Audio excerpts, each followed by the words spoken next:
जो जन विरोधी है वह देश प्रेमी नहीं हो सकता।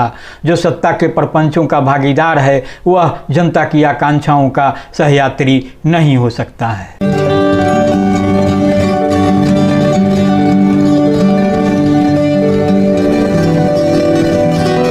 जी हाँ, नमस्कार। न्यूज लेटर के साथ हाजिर हूँ मैं राकेश रंजन। आज देश के प्रथम शिक्षा मंत्री मौलाना अबुल कलाम आज़ाद का जन्मदिन है, जयंती है। इस मौके पर प्रधानमंत्री नरेंद्र मोदी ने मौलाना अबुल कलाम आज़ाद को ज्ञान के प्रतीक के रूप में सराहा, बहुत सारी बातें की। मैं आपको याद दिलाना चाहता हूँ मौलाना आज़ाद की वो बातें। अगर तुम सिर्फ अपने लिए जिंदा हो तो इसका मतलब यही है कि तुम अपनी कौम के लिए जिंदा लाश हो। प्रधानमंत्री खास मौक़ों पर खास बात करते हैं। उनके जो बातें होती है उसके भी अपने मायने होते हैं। मौलाना आज़ाद का जो यह संदेश है, वक्तव्य है, उसके भी मायने हैं। तो आप मौलाना आज़ाद की जिंदा है को लेकर जो बातें कही गई है और उसके जो मायने हैं उसको गुनिए, संजीदा और फिर बताइए कि आप किस रूप में जिंदा हैं। अगर जिंदा हैं तो क्या आपके समक्ष यह सूरत बचती है कि आप सिर्फ अपने लिए न जिए, कौम के लिए जिए। और अगर आप अपने लिए जी रहे हैं तो कौम के लिए जिंदा लाश बन चुके हैं। कौम के लिए जिंदा लाश ही सही, अपने लिए ही अगर जी रहे हैं तो क्या अपने लिए जीने की सूरत भी बची है। अभी महाराष्ट्र में चुनाव हो रहे हैं, झारखंड में भी विधानसभा के चुनाव हो रहे हैं। सियासत ने जो रंग दिखा रही है। पहले चरण का मतदान 13 तारीख को होना है और आज प्रचार थम गया है। कल एक दिन सोचने का वक्त है और फिर परसों यानी 13 तारीख को आपको फैसला लेना है। झारखंड की 43 सीटों पर चुनाव हो रहे हैं। इसमें कई नामचीन चेहरे हैं। पूर्व मुख्यमंत्री अर्जुन मुंडा की पत्नी मीरा मुंडा अखाड़े में हैं। पूर्व मुख्यमंत्री चंपई सोरेन खुद अखाड़े में हैं। उनके बेटे बाबूलाल सोरेन अखाड़े में हैं। झारखंड के पूर्व मुख्यमंत्री मधु कोड़ा की पत्नी गीता कोड़ा अखाड़े में हैं। तो पूर्व मुख्यमंत्री और संप्रति ओडिशा के राज्यपाल रघुवर दास की पुत्र वधू पतोहू जमशेदपुर पूर्वी से मैदान में हैं। सभी चेहरों की अपनी पहचान है, उनकी अपनी बातें हैं। फैसला आपको करना है, लेकिन जिस कसौटी पर आपको फैसला लेना है, क्या उस कसौटी पर आपको फैसला लेने के लिए आज़ाद छोड़ रही है आपको सियासत? क्या चाहती है कि आप उन वाजिब मुद्दों की कसौटी पर उम्मीदवारों को परखें जिन सवालों से आप वाबस्ता है, जो सवाल आपके लिए बेहद ज़रूरी है, आपके बाखबर रहने का है, उन सवालों से बेखबरी अच्छी नहीं। सियासत और सियासतदान उन सवालों से बाखबर नहीं है जिनसे आपका बेखबर रहना ठीक नहीं है, लेकिन उन तमाम सवालों से आपको बेखबर रखना चाहते हैं जिन सवालों से आपका कोई वास्ता नहीं है। बटोगे कटोगे, घुसपैठियों को खदेड़ देंगे, वो आपको लूट रहे हैं। हम 2100 देंगे, हम 2500 देंगे, हम बेरोजगारी भत्ता देंगे, हम कपड़ा देंगे, हम मुफ्त शिक्षा देंगे, मुफ्त दवा देंगे, हम किसान का कर्जा माफ़ करेंगे, हम बिजली बिल माफ़ करेंगे, हम गैस सिलेंडर 450 में देंगे, हम गैस सिलेंडर में देंगे। तो आपको खैरात पर जिलाने के लिए तैयार जो सियासत है, क्या आपसे एक बार यह भी पूछना चाहती है कि आप खैरात पर जीना चाहते हो या फिर अपने बाहुबल से कमा कर जीना चाहते हो? और अगर बाहुबल से कमाना चाहते हो तो क्या वैसी सूरत बसती है जिसमें कुछ कमाने की गुंजाइश हो? बातें बहुतेरे हैं। बातें यह भी हो रही है कि पूजा पाठ दिया बाती निजी कर्म था सरकारी हो गया, और जो सरकारी कर्म था मतलब रेल चलाना, बस चलाना, शिक्षा, अस्पताल, सब सरकारी से निजी हो गया। एक नेताजी कह रहे थे मतलब यह कि उन्हें यह लगता है कि किसी भी राज्य के सुरक्षित होने की एक शर्त यह है, एकमात्र शर्त यह है कि वह जिस पार्टी से आते हैं वहाँ उसकी सरकार हो। खुद वे एक राज्य के मुखिया होते हैं। उस राज्य में आज से 17 साल पहले क्या हुआ था? सवाल उनसे पूछे भी गए हैं, खुले तौर पर नाम लेने में कोई दिक्कत नहीं है। वे हैं हेमंत बिस्व शर्मा, असम के मुख्यमंत्री हेमंत बिस्व शर्मा। तो असम में आज से 17 साल पहले क्या हुआ था? वहाँ चाय में बागान में काम करने वाली लक्ष्मी उरांव के साथ क्या हुआ था? लक्ष्मी उरांव से झारखंड का क्या रिश्ता था? बड़ी चिंता यह है कि क्या होने वाला है। चुनाव में जब 2 दिन शेष रह गए हैं तो बहुतेरे लोगों के मन में सवाल है, जो तटस्थ होकर के, संजीदा होकर के सोचना चाहते हैं, उनके मन में यह सवाल है कि क्या होगा। लेकिन इस सवाल से भी ज़्यादा इस बात का उन्हें एहसास हो रहा है कि अगर इस बार पार्टी विशेष की सरकार बनी तो खनिज संपदा से भरपूर झारखंड राज्य भी कारपोरेट के हवाले हो जाएगा और यहाँ के आदिवासियों और मूलवासियों की नियति अपनी ही जमीन पर खदानों से बेगार खटने की रह जाएगी। बात इस बात की भी हो रही है कि झारखंडी पहचान के लिए वोट दिया जाए, जल जंगल जमीन और अपनी सांस्कृतिक धरोहर की रक्षा के लिए वोट दिया जाए, झारखंडी विरोधी बाहरी ताकतों को बाहर करने के लिए वोट दिया जाए। लेकिन मैं यह समझ रहा हूँ कि चाहे जो झारखंडी पहचान के लिए वोट देने की बात कर रहे हो या जो यह कहते हुए वोट की बात कह रहे हो, झारखंड से मणिपुर ज़्यादा सुरक्षित है, उनके लिए जो चिंता का विषय है वह मेरी चिंता के विषय से कोई साम नहीं रखती, उसके आसपास नहीं रखती। मेरा यह मानना है कि चाहे अभी सत्ता में बैठी पार्टी हो, बैठे दल हों या फिर जो सत्ता में आने के लिए जो आजमाइश कर रही है, तमाम 3 तिकरम आजमा रही है भाजपा एनडीए गठबंधन, उसकी नज़र झारखंड पर है। झारखंडियों की बात करना उसकी मजबूरी है, यानी सियासत की मजबूरी है। झारखंड की बोली लग चुकी है, बिकना झारखंड को है, लेकिन कीमत तय की जा रही है झारखंडियों की। क्या कीमत है मैं आपको बता चुका। 5 किलो अनाज तो पूरे देश की 85 करोड़ आबादी के लिए पहले से तय है। कांग्रेस 7 किलो की बात कह रही है, यानी इंडिया गठबंधन। हेमंत सोरेन की सरकार 1000 दे रही थी, एनडीए 2100 पर आई तो हेमंत सोरेन 2500 पर पहुंच गए।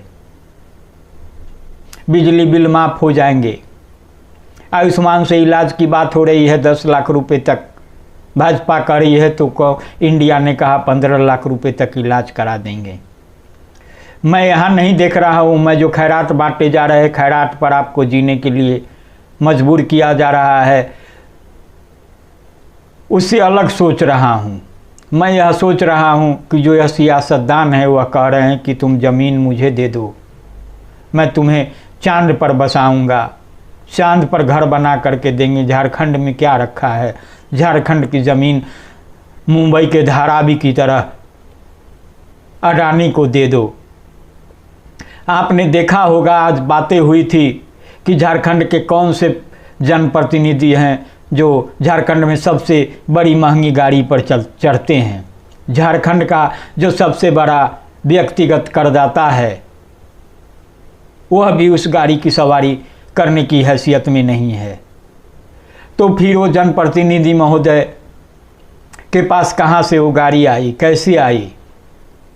आपने देखा कि एक बड़े नेता की पत्नी चुनाव प्रचार के दौरान हेलीकॉप्टर से गुलगुला खाते हुए तस्वीर प्रसारित की और बताया कि वो आसमान पर उड़ रहे हैं, लेकिन जो झारखंडी व्यंजन है गुलगुला उसी को खा रहे हैं। मतलब कि वह झारखंडी पहचान, अस्मिता की बात। लेकिन ज़रा सोचिए कि वह हेलीकॉप्टर पर बैठकर गुलगुला खाने की स्थिति में हैं, और क्या आप ज़मीन पर बैठकर भी गुलगुला खाने की स्थिति है? तो यह सोचने की स्थिति है। आखिर यह खैरात कहाँ से बांटे जा रहे हैं?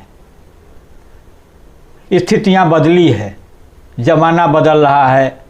भारत $1 ट्रिलियन वाली अर्थव्यवस्था के दौर में है। अब टैक्स लेने और देने का अच्छा सिस्टम है, आमदनी बढ़ी है तो टैक्स भी भरा है। नए दौर में लोग भूख से नहीं मरे, आम लोग नहीं, जो काम करते हैं, कर्मचारी हैं निजी कंपनियों में, धन कुबेरों की कंपनियों में, वह भी भूखे नहीं मरे। इसका इंतजाम सरकार करती है। बीमारी के इलाज के लिए मुफ्त कार्यक्रम सरकार अपने फंड से चलाती है। इस बात को समझना जरूरी है कि जी तोड़ मेहनत से काम मालिक का करेंगे, लेकिन जीने के लिए न्यूनतम ज़रूरतों की गारंटी सरकार देगी। बात ज़्यादा दिन नहीं हुए हैं, देश के सबसे बड़े धनाढ्य अंबानी जी के बेटे की शादी थी। वहाँ क्या क्या हुआ, कितने हजार करोड़ रुपए खर्च किए गए, खूब चर्चा हुई थी। हमारे देश का तबका, बड़ा तबका इस बात से फूले नहीं समा रहा था कि ये देखो अमेरिका वालों, हमारे भारत में भी यह कुवत है, भारतीय के पास भी यह कुवत है कि तुम्हारे यहाँ के कलाकार को अपने बेटे की शादी में नचा रहा है। वो मैं रिहाना की बात कर रहा हूँ।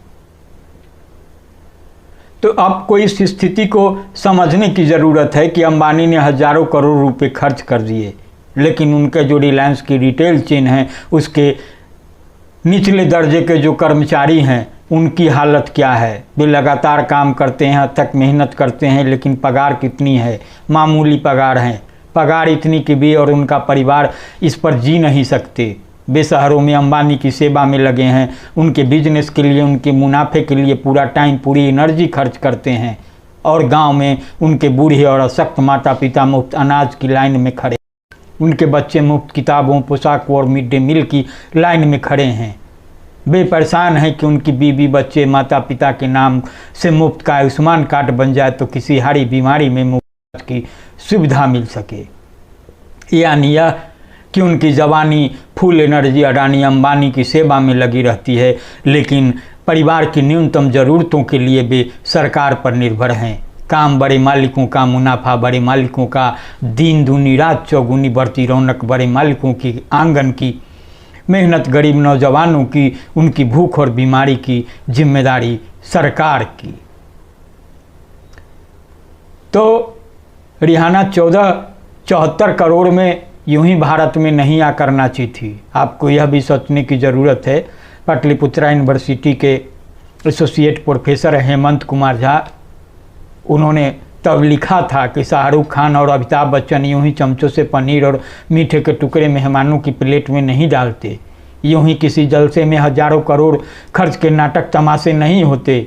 इसके लिए लाखों नौजवानों को मामूली पगार पर गैर मामूली मेहनत करनी होती है, गैर मामूली मुनाफा बढ़ाना होता है। इसके लिए सरकार को टैक्स पेयर के पैसों से कल्याण कार्यक्रम चलाने होते हैं, ताकि बड़े मालिकों की सेवा में अपनी जवानी को हुम करने वालों के बच्चे और बूढ़े माँ बाप भूख से नहीं मरें। बात मीडिया की करेंगे। मीडिया क्या क्या कहेंगे? एक अनुमान है कि एक एजेंसी को एनडीए की ओर से कम 100 करोड़ रुपए दिए गए हैं माहौल बनाने के लिए।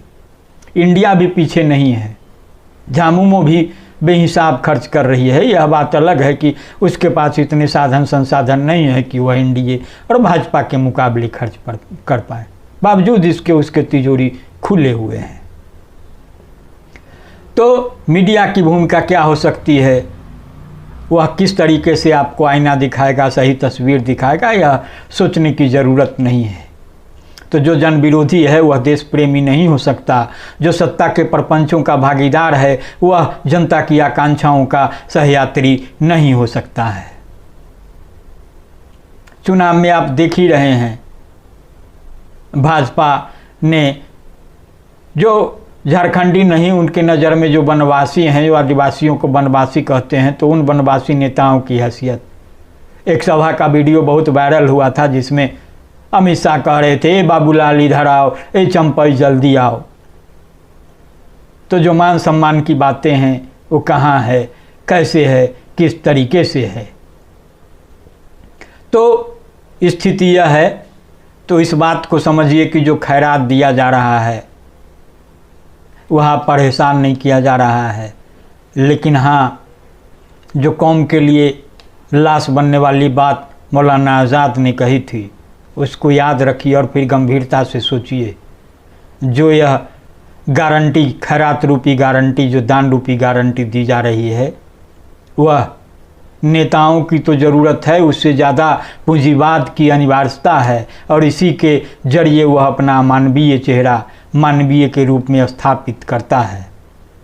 तो अभी मौका है, संजीदा होकर सोचिएगा, गुनिएगा।